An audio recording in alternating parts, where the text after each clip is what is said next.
Hello guys, welcome back to my channel. তো গত কয়েকদিন ধরে আমরা সাজেক আর খাগড়াছড়ি ঘুরে বেড়াচ্ছি, আর আজকে হলো আমাদের ট্রিপের একদম শেষ দিন। আজকের ব্লগে দেখাবো সাজেকের সকালের সুন্দর ভিউ, তারপর খাগড়াছড়ির পথে আমাদের জার্নি, বৃষ্টি, কিছু সুন্দর স্পট, আর সব শেষে ঢাকা ফেরা। তো চলুন আজকের শেষ দিনের গল্পটা শুরু করি। সকালে ঘুম থেকে উঠে সোজা জানলার পাশে এসে দাঁড়ালাম, আর সামনে যেটা দেখলাম মেঘ, পাহাড় আর ঠান্ডা হাওয়া, এক অসাধারণ দৃশ্য। সাজেকের সকালটা সত্যিই আলাদা। এখানে কোনো তাড়া নেই, শুধু শান্ত একটা অনুভূতি। কিছুক্ষণ চুপচাপ দাঁড়িয়ে ভিউটা উপভোগ করলাম, আর ক্যামেরায় কিছু সুন্দর সুন্দর মুহূর্ত বন্দি করলাম।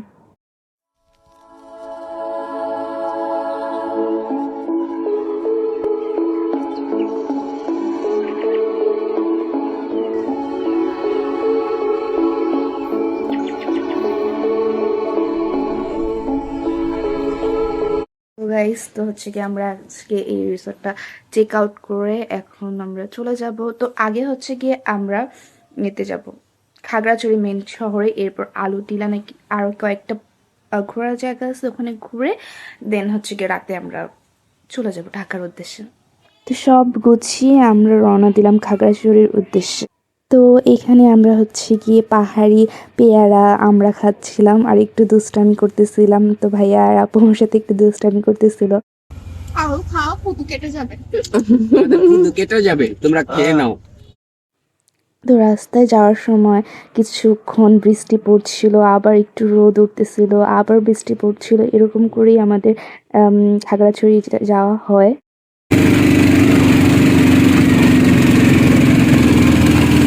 এখন আমরা এসে পৌঁছেছি খাগড়াছড়ি হর্টিকালচারাল পার্কে। জায়গাটাতে ঢুকেই প্রথমে যেই জিনিসটা চোখে পড়বে সেটা হলো এখানকার শান্ত পরিবেশ, চারিদিকে গাছপালা আর একদম ফ্রেশ অনুভূতি। শহরের কোলাহল থেকে একটু দূরে প্রকৃতির মাঝে সময় কাটানোর জন্য এই জায়গাটা একদম পারফেক্ট। এই পার্কটা মূলত তৈরি করা হয়েছে বিভিন্ন ধরনের ফলজ বন ঔষধি গাছ সংরক্ষণের জন্য। এখন পার্কের ভিতরে একটু সামনে এগুলি আপনাদের চোখে পড়বে এই সুন্দর একটা ব্রিজ। ব্রিজটা মূলত খাগড়াছড়ি হর্টিকালচার পার্কের সবচেয়ে আকর্ষণীয় জায়গা।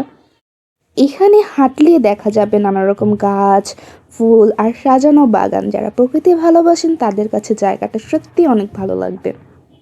আরেকটা ভালো দিক হলো এই পার্কটা খুব বেশি ভিড়ভাট্টা না, তাই যারা একটু নিরিবিলি জায়গা খুঁজছেন তাদের জন্য এটা বেশ ভালো অপশন। তবে আমরা যে সময়টাতে সাজেক গিয়েছিলাম সেপ্টেম্বরের দিকে, সেই সময়টা প্রচণ্ড পরিমাণে গরম ছিল। এখানে আমি আর আপু একটা রিলস ভিডিও মেক করব, তাই আর কি প্র্যাকটিস করতেছিলাম আর কি। তো হচ্ছে কি ভিডিওটা আর কি আমি দিয়ে দিচ্ছি এখানে। 2, 3, অ্যাকশন।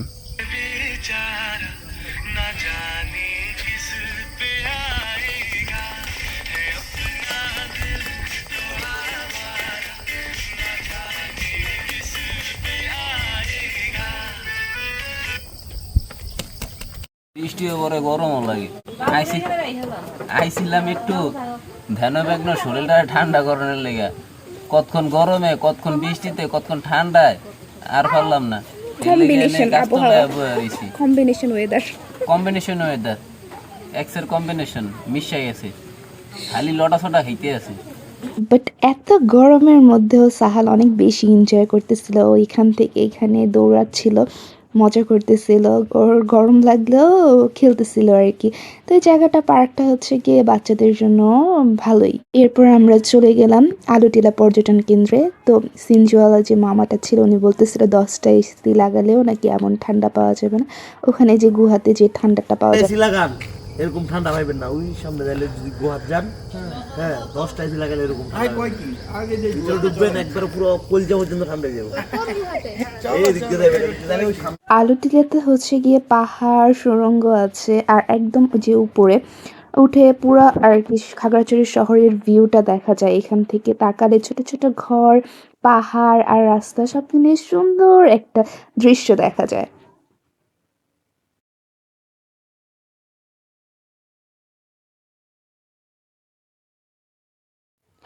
এরপর সবাই ওখানে রেস্ট নিচ্ছিল, বাট আমি, আপু, ইনান আর ভাইয়া বের হলাম। এই গুহার উদ্দেশ্যে। কারণ হচ্ছে গিয়ে সিনজি আঙ্কেলটা বলছিল যে গুহার ভিতর নাকি ঠান্ডা, তো আমাদের অনেক বেশি গরম লাগছিল, তাই ঠান্ডা উপভোগ করার জন্য গুহার ভিতরে যাওয়া হয়। বাট ততটাও ঠান্ডা ছিল না, মোটামুটি আর কি।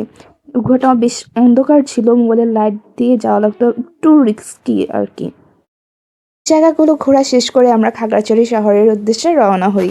আমাদের বাস ছিল রাত 10টায়, আর হাতে ছিল প্রায় 7 থেকে 8 ঘন্টা সময়। তাই আমরা একটা হোটেলের রুম নিলাম, আর এখানে শাওয়ার করে ফ্রেশ হয়ে তারপর ডিনার করে নিলাম। এখানে আমরা সবাই আমাদের মতো ফোন ইউজ করতেছিলাম, এত টায়ার্ড ছিলাম। আর সাহাল একটুও টায়ার্ড হয় না, ও সারাক্ষণ খেলতেই থাকবে, এটা ওটা করবে, নাচ করবে।